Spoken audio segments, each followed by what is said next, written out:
Tantor Audio, a division of Recorded Books, presents Sunsets, Sabbatical, and Scandal by Tonya Kappes, narrated by Johanna Parker. Chapter 1. I should have stayed in bed. Really, if I'd known how today was going to end, I would have stayed at the campground. Hours earlier. Uh-oh. I looked up from my phone when I heard Ty Randall's voice. He stood across the counter at the normal diner, looking at me with his arms crossed. "You look like you need coffee this morning." "I'm on it, boss." Trudy Bull had the pot of coffee in her grip and moved around Ty to get to my coffee cup that she'd already refilled umpteen times. It's her third refill. "And you still look like that?" Ty's blue eyes danced with question, his shaggy blonde curls hanging down his forehead. I ignored his comment. "This." I shook my phone and put it down on the counter, replacing it in my hand with the coffee cup. "My phone won't keep a charge for nothing," I said. "I'm waiting on a call from Bets because I told her I could help her with one of her house cleaning jobs, and I swear it was on charge all night." With my free hand, I waved down the counter at Buck, the owner of the Tough Nickel thrift store, just a few doors down. He looked like he'd just eaten a big breakfast in preparation to open his store for the day. Buck waved by, and off he went, but not before stopping to talk to Ethel Biddle and Otis Gullett, the fiddle player in her band, Blue Ethel and the Adolescent Farm Boys. I looked around the diner to see who else I'd recognize. One was Joel Grassel, owner of the local garage. Otherwise, pretty much all the regulars and a few tourists. "We've got the solution for you," Trudy said and nudged Ty. "We got fancy new charging stations." "What? Ty Randall has decided to bring the diner's technology up to date?" I asked. He still kept a landline for the diner, as well as one of those old cash registers, instead of a newer one where customers could swipe their cards. Honestly, most people around here used cash. "Mm-hmm," Ty winked. "Look right under the bar." I twirled my stool to the side and bent down. Sure enough, there was a USB port for a cell charger. My, Ty Randall, you do amaze me. I pulled my phone charger out of my bag and plugged it into the charging station and then into my phone. "Thank you, Trudy," I called after her as she made her way down the counter to top off the other customers' coffees. "I had to do something," Ty replied. He glanced over my shoulder and did a slight chin raise toward a group of tourists who were probably in their early 20s. "They all have cell phones, and if I want to make sure they come here to spend any sort of cash on food, then I've got to start catering to them." I grinned and nodded. Normal, Kentucky was set in the middle of the Daniel Boone National Forest. We were located right outside of the Daniel Boone National Park, which was great for business. It was the last place tourists could stop and get anything they needed before setting out into the park. If they wanted a great meal, they'd stop here at the diner. If they needed their clothes washed after they left their camping or RV trip, they could head across the street to the town's laundromat. Most likely, they were coming from Happy Trails, the campground I owned and also lived on. It was right at the base of several trails leading into the park, which, just like for the normal diner, made it a great spot for business. Each trail was marked for a different skill level, so I was fortunate to have the perfect setup for people of all abilities looking to vacation. But today, I was helping out my good friend Bets Hager, who not only owned the laundromat, but also did side cleaning jobs. That's the way it was in Normal. We all did what we could to help each other out. I wasn't the best housekeeper, nor did I particularly like getting my nails chipped from cleaning someone else's toilet when I had a hard enough time cleaning my own. But I set my needs aside to help out Bets. "You've got a full plate at the campground," Ty said, turning around when he heard his short order cook ding the bell, indicating that an order was up. "What's up with Bets?" he asked, as he grabbed a hot plate of delicious biscuits and gravy in one hand and a Daniel Boone breakfast platter in the other. "Dottie is holding down the fort at the campground so I can help Bets clean Mayor Mackenzie's house," I told him as he moved around the counter to deliver the food to a booth of customers. Courtney Mackenzie was the female and single mayor of Normal. Dottie Swaggart was the manager of my campground. She and Ty both lived there full-time. Ty knew that by this time of year, winter was long gone, and Mother Nature had painted the entire Daniel Boone National Forest with beautiful pops of wildflowers among the famous Kentucky bluegrass. It was a hiker's and camper's dream to come visit. The weather was a nice, even 60 degrees during the day, and the nights were chilly enough for sitting around a campfire while telling stories, or just enjoying the great outdoors. It was a popular destination for both the young and the old. "Oh yeah, the big wedding." Ty walked back by me to his post by the counter to cash out a customer. "It's tonight, right?" "Yep." My phone chirped. I looked down.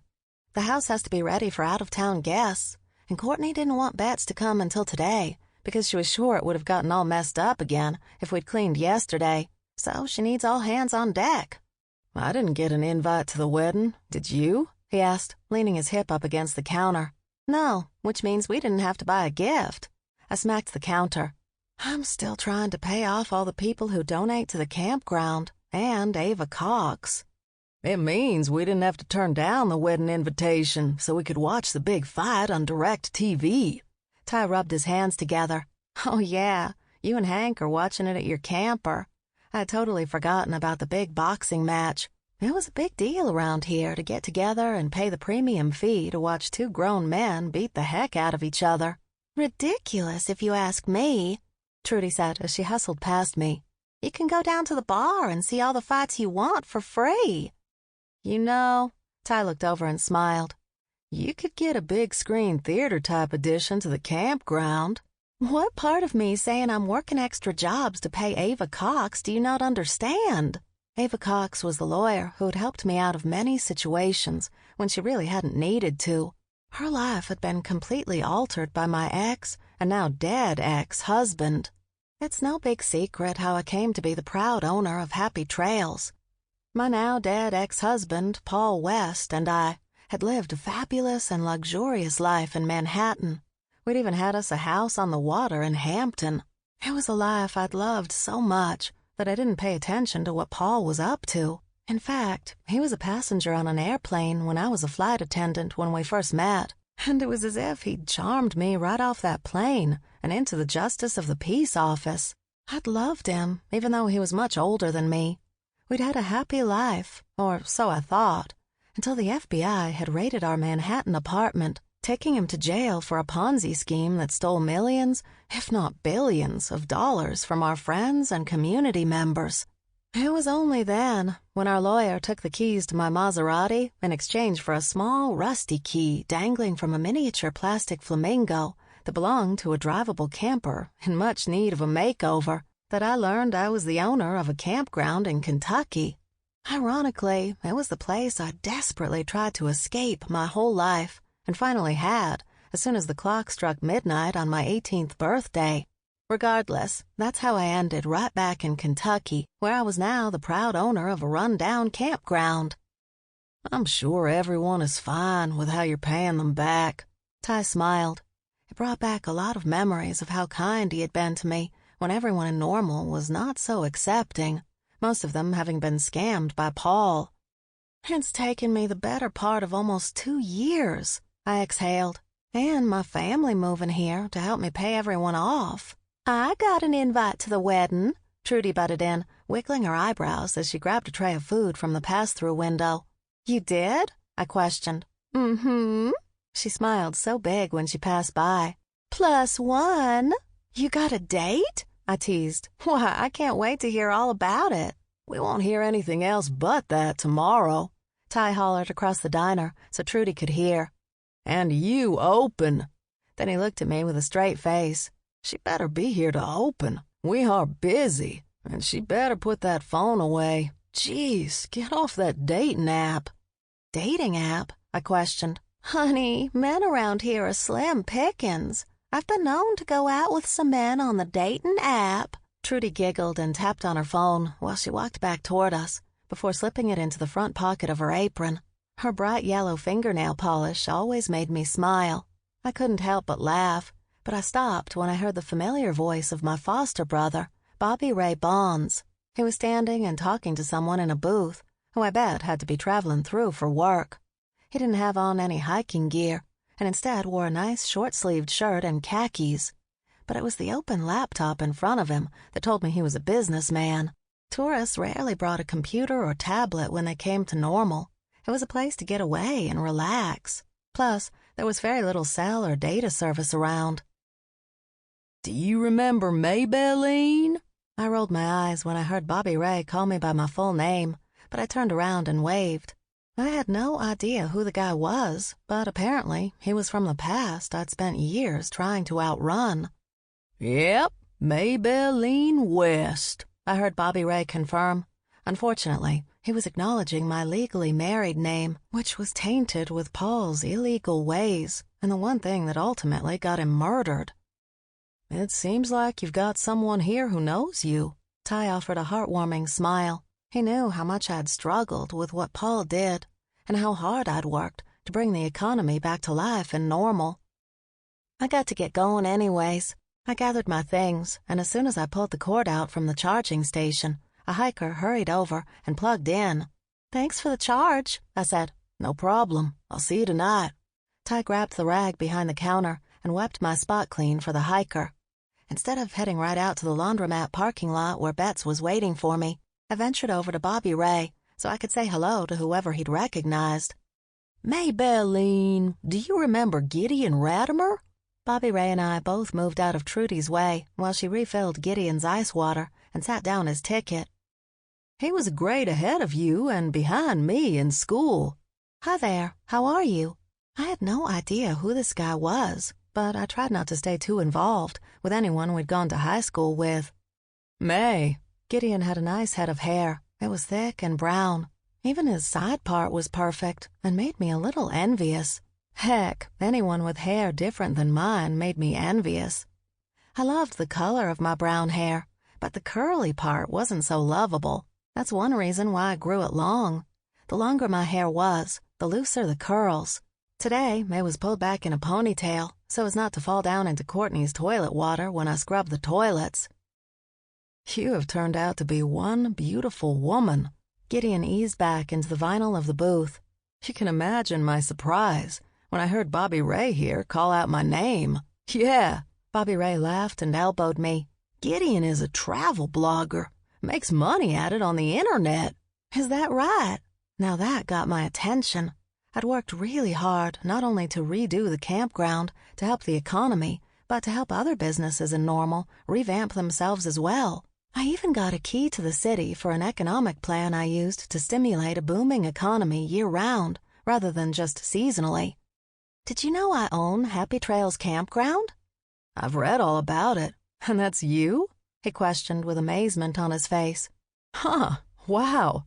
I'd love to get a tour since it's a one-of-a-kind place."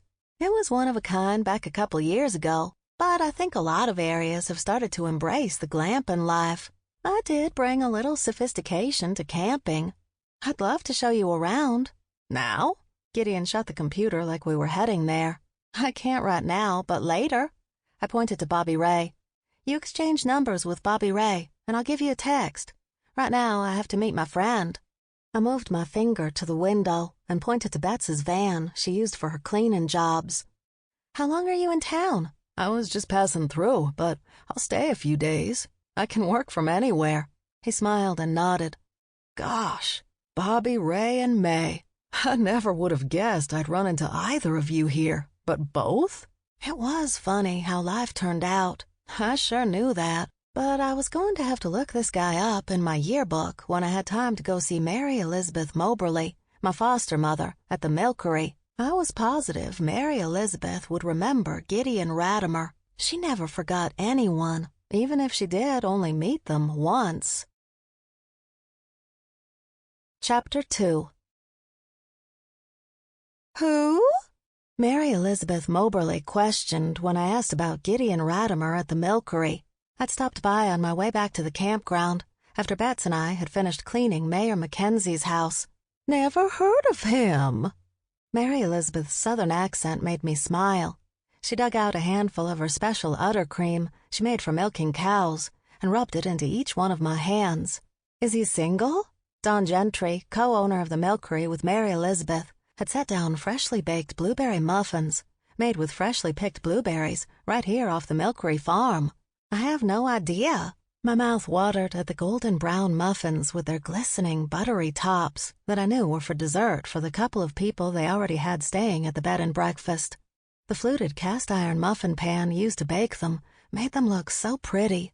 It was small touches like these from Mary Elizabeth and Dawn that made the milkery a nice bed and breakfast for people like Gideon who were just passing through.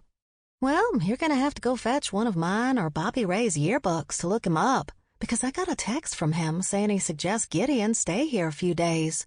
Huh? Mary Elizabeth continued to rub the udder cream on my hands until she finally said, "If this works good on the cow's tit, it should work on your cleaning hands. But if it don't, we can melt equal parts beeswax and coconut oil. It'd have to set up in a jar overnight, but I don't think we'll have to concoct that." These look great. I picked up a muffin and took a bite before they could take it back. "And delicious," I mumbled on account of the mouthful. "Use a fork." Mary Elizabeth scolded me for using my udder creamed-up fingers. "You were raised better than that, I declare," she huffed. "Anyways," Mary Elizabeth liked to use one-word sentences. "How was cleaning the mayor's house?" she asked. "I can't believe how I could never get you to clean your room, much less a toilet." She was right. After my entire family had died in our house fire, I was sent off to the Kentucky foster care system and straight into Mary Elizabeth's house, where she figured I needed to learn some manners. She'd enrolled me in manners school, as well as etiquette classes. At the time, I gave her a hard way to go. What young girl who just lost her family wanted to go and learn which fork to eat with, not to mention how to properly fold sheets or make a bed? I wanted to get out of that life and leave it behind. If I acted out and skipped the classes she paid good money for, I thought she'd give up. She hadn't, not even after I skipped town one midnight hour and didn't see her until a couple of years later, after she and Bobby Ray saw the interview I did with the National Parks magazine. Bobby Ray had shown up on the metal steps of my camper and ended up staying and inviting Mary Elizabeth for Christmas. It just so happened the milkery had been up for sale, and she thought it was a good buy and ended up moving here. Here we all were, again, and she was still correcting my manners and etiquette. It was fine. I ignored her comment about toilets. "They are very excited about her cousin's wedding over at the barn. You know it's all the rage to rent it out now? I've seen so many barn weddings on Instagram, and this time of the year, too." Dawn stood about 5'6" and was in her late 30s. She had a pixie haircut that matched her biker skinny jeans style. She'd been involved in the book publishing world when she first came to Normal. She, too, ended up loving the small southern town life, which made her and Mary Elizabeth perfect business partners. Dawn was savvy in the social media and marketing department, while Mary Elizabeth was amazing at the cozy touches and southern cooking aspect of their joint venture. So let's get back to this Gideon. Dawn wasn't very subtle in her quest to find a man. It was slim pickings around here. I was lucky enough I'd not only gone out with Ty Randall a few times before we realized we weren't made for each other, but now had my hooks in Hank Sharp, the ex-forest ranger who turned full-time detective with the Normal Sheriff's Department. There's nothing to say. I shrugged and drummed my oily fingers on the farm table while I watched Mary Elizabeth stir the homemade soup she had on the stove as the appetizer for the night's menu. She always served up a full-course meal at supper time. For dinner, which some people might refer to as lunch, there was always some sort of delicious homemade spread, like pimento cheese, chicken salad, egg salad, Kentucky sin dip, you name it. Mary Elizabeth made it into a spread, and they were good. "He seems fine. He travels for work and is passing through. Ate at the diner and Bobby Ray knew him." I got up. "I've got to get going. I've got to grab Fifi and Dottie. We've got book club tonight." "Oh, that's right." Dawn looked at Mary Elizabeth, then back at me, and groaned. "I hate missing, but you and the girls know this is our busiest time." "We do." I walked over to the pot on the stove and took a big whiff of what Mary Elizabeth had in there. "Burgoo?" I asked when the combination of pork, chicken, mutton, and all sorts of yummy vegetables wafted up, bringing my smeller alive. "I'll save you some." Mary Elizabeth hugged me goodbye. "I'll drop it off on my way into town tomorrow. I'll be at Happy Trails all day, since it's my day to work the office." I hugged her again. It was actually nice how we'd reconnected after all the years I'd spent running away. It also made me realize how lucky I really was to have gotten her for a foster mom. She truly had taken over the mother role without erasing my own mom's memory. "Be on the lookout for Gideon Ratimer, since he'll be here soon," I teased Dawn. "Don't let her fool you. She didn't care about the book club." Mary Elizabeth called it like she saw it. "Heaven help her if the good Lord don't strike her dead right here in front of us for lying." Dawn tried to talk over Mary Elizabeth, but I clearly heard Mary Elizabeth say something about a date. "Date?" My jaw dropped. "Who?" Dead silence. Dawn glared at Mary Elizabeth, but Mary Elizabeth kept stirring the burgoo. "I joined a dating app, and I didn't want to say anything until I checked it out." Dawn Gentry, of all people, joining a dating app really shocked me. "See," she said to me, "your face says it all." "I'm fine." I waved my hands in front of me. "But we can talk about this later. I hope it goes well." "Mama, we're here," Bobby Ray called from the front of the bed and breakfast. Before I could hightail it out of there, he and Gideon were standing in the kitchen with us. "You remember Gideon Ratimer, don't you?" Bobby Ray asked Mary Elizabeth, who he always considered his mama. "I do." She greeted him with the best possible lying smile and uptoned voice I'd ever heard from her. She didn't remember Gideon any more than I did, only she was so much better at covering it up. "How's your mama and them?" "They are doing so good. Everyone is happy and healthy." He nodded before his eyes slid over to Dawn. "Who might you be?" Dawn turned all shades of red before she settled on a blush. "I'm Dawn Gentry, co-owner of the Milkery with Mary Elizabeth." She grabbed the basket of blueberry muffins. "Muffin? Homemade?" While Dawn and Gideon got better acquainted, Mary Elizabeth dragged me and Bobby Ray clear to the other side of the kitchen. "Who on God's green earth is that?" She gave Bobby Ray the look. "I know everyone you grew up with, but I don't recall no Ratimers." "You know, they lived off Knob Creek Road, down by them Seventh-day Adventists." Bobby Ray talked about a church we'd never stepped foot into. Of course, we knew where it was, but Mary Elizabeth had me in the Baptist church before the ink could dry on the adoption certificate. That very day did she have me down in the baptizing pool before I could protest. "That's why you don't remember him." Bobby Ray looked between us. "He didn't go to our church." "I need to study on this one." Mary Elizabeth rubbed her chin. "You do that," I told her, and took my phone out of my pocket. The charge was in the red. "I've got to go." "Tonight, me and Gideon are going to watch the fight with Hank and Ty, so I'll see you later." Bobby Ray hugged me. I didn't tell him he probably wouldn't see me later, since I had the book club meeting, but he didn't really care. He was just being polite. I gave them both hugs and headed out the door, without Dawn or Gideon even taking notice. It was nice how bright it was at this time of night.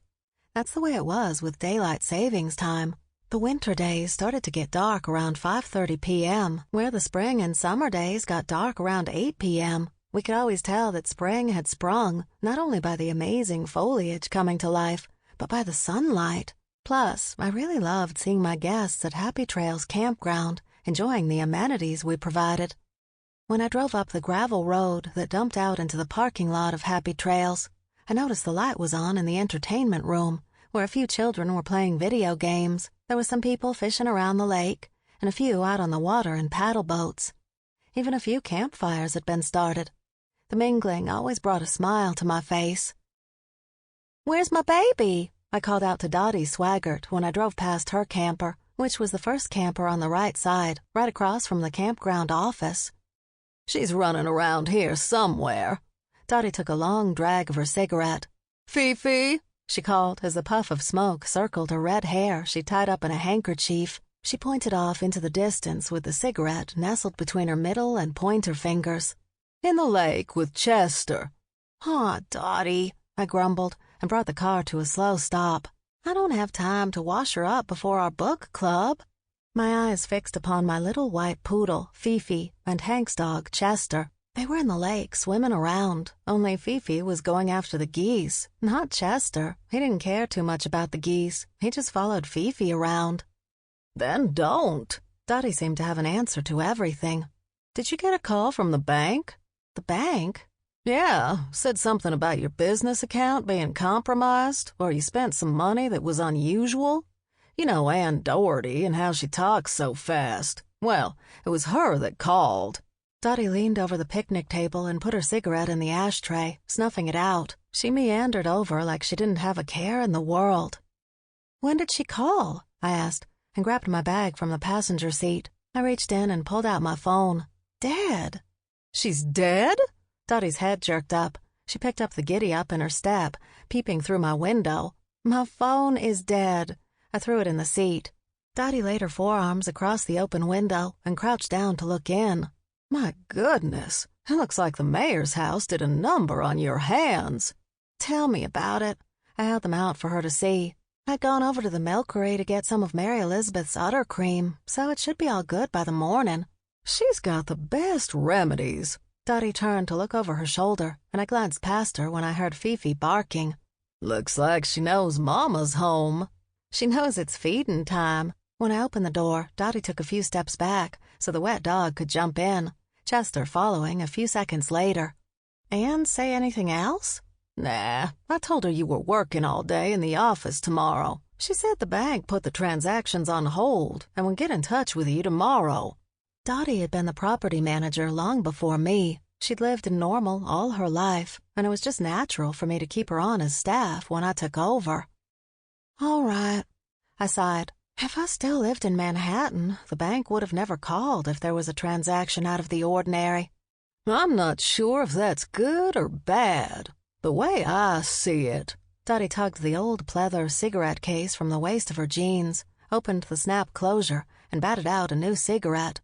"Around here, they're really just being nosy about what you're buying when the alert goes off." She'd stuck the cigarette in the corner of her mouth, and it bounced up and down as she talked. "I don't want Ann Doherty knowing a thing about me." I was sure Ann didn't care what we did, and though she wasn't above gossip, I was glad that something had caught her eye. I put it in the back of my mind because there was nothing I could do about it now. The bank was closed, Fifi was dirty, and both dogs were hungry. "I don't know. I'll be back down to pick you up in about 15 for book club," I said, and waved out the window when I drove off.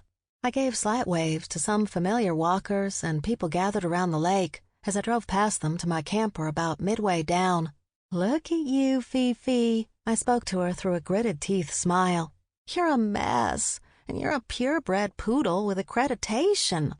The campground concept I'd brought to Normal was unlike anyone had ever seen at the time.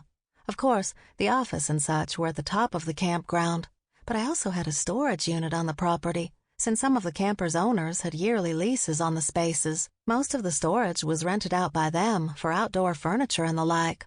The recreational room had the usual video games, ping-pong table, TVs, and a concession stand. There was a big lake in the center of the main campground area, with a circle drive around it. Around the perimeter of the lake were concrete camping pads with various hookups that were included in the price of the rental space. We offered a bunch of amenities, including waste disposal, and each concrete pad, where the camper sat, had its very own gravel parking spot instead of a grassy area like most campgrounds. Behind those were marked trails by the National Park Services that led into the Daniel Boone National Forest, which was the main attraction for our little town. In the part of the woods that I owned, I built little 1-, 2-, and 3-bedroom bungalows to accommodate guests who liked the outdoors, but not quite enough to sleep there. That way, they could enjoy the finer amenities of a home. Those were also a lot of fun for hosting bridal parties and honeymooners. I also offered customized baskets that would wait for them in the campers or bungalows upon arrival. But what I loved most about being the owner of Happy Trails was seeing a community of people who had never met sit around a campfire or fish off the dock, coming together to enjoy a little bit of life. Of the slow-paced life we had to offer in our slice of Kentucky. I pulled into my parking space next to my camper and opened the door, but not without giving Fifi and Chester the look. Do you think they cared? Not in the least bit. Both of them leaped over my lap, out of the car, and up the metal steps of my camper. They looked back at me like they were telling me to hurry up. The nerve! But they knew me better.